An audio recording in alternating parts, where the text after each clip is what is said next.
ઓમ ગણપતે નમો નમઃ. નમસ્કાર મિત્રો, આજના વિડીયોમાં આપણે જાણીશું દત્ત ભગવાનની પાદુકા વિશે અને ભગવાન દત્તાત્રેયના શિષ્ય કોણ હતા તેના વિશે.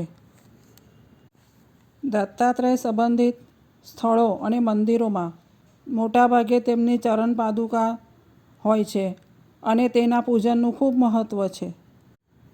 દેશભરમાં તેમના ભક્તો દત્તાત્રેયને ગુરુ માનીને તેમની ચરણ પાદુકાને જ નમન કરે છે.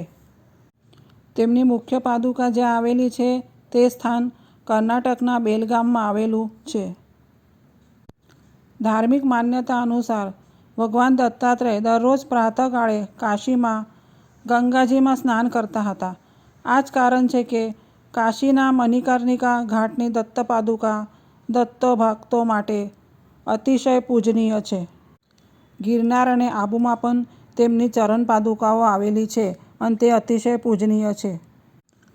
આમ ભગવાન દત્તગુરુના દત્ત પાદુકાઓનું ઘણું મહત્ત્વ આવેલું છે. હવે આપણે સાંભળીશું દત્તાત્રેયના શિષ્ય કોણ હતા તેના વિશે. ભગવાન દત્તાત્રેયના શિષ્યોમાં હતા કાર્તિવીર્ય, ભાર્ગવ, સહસ્ત્રાર્જુન, યદુ, પરશુરામ, અલર્ક, આયુ અને પ્રહલાદ. દત્તાત્રેય ભગવાનના તે શિષ્યો હતા. દત્તાત્રેયે પરશુરામને પણ 3 સંપ્રદાય વૈષ્ણવ, શૈવ અને શાક્ત ના સંગમ સ્થળ ત્રિપુરામાં શિક્ષા દીક્ષા આપી હતી.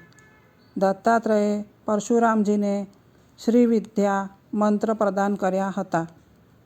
તેમને શિવપુત્ર કાર્તિકેયને પણ અનેક વિદ્યાઓ આપી હતી. ભક્ત પ્રહલાદને અનાસક્તિ યોગનો ઉપદેશ આપીને શ્રેષ્ઠ રાજા બનાવવાનું શ્રેય માત્ર ને માત્ર ભગવાન દત્તાત્રેયને જ જાય છે. કહેવાય છે કે ભગવાન દત્તાત્રેયે વેદ અને તંત્ર માર્ગનો વિલય કર્યો હતો. આ સિવાય તેમણે બ્રહ્મવિદ્યાનો પ્રચાર પ્રસાર કર્યો હતો. દત્તાત્રેય ઉપર 2 મુખ્ય ગ્રંથ છે, એક અવતાર ચરિત્ર અને બીજો ગુરુ ચરિત્ર. આ બંને ગ્રંથોને વેદ તુલ્ય માનવામાં આવે છે. દત્તાત્રેય જયંતી પૂર્વે ભક્તો ગુરુ ચરિત્રનો પાઠ કરે છે. તેમાં કુલ 52 અધ્યાયમાં 7491 પંક્તિઓ છે, જેમાં શ્રીપાદ, શ્રીવલ્લભ, શ્રી નરસિંહ સરસ્વતીની લીલાઓ અને ચમત્કારોનું વર્ણન છે. શ્રી રંગઅવધૂત મહારાજ એટલે કે બાપજી ભગવાન દત્તાત્રેયના પરમ ભક્ત હતા.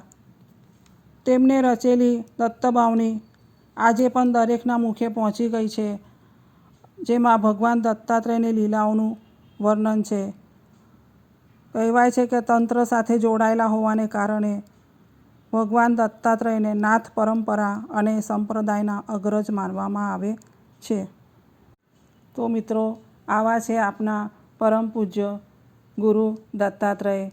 જો આપને અમારો આ વિડીયો પસંદ આવ્યો હોય તો પ્લીઝ લાઇક, શેર અને સબસ્ક્રાઈબ કરજો અને કમેન્ટ કરવાનું ભૂલતા નહીં.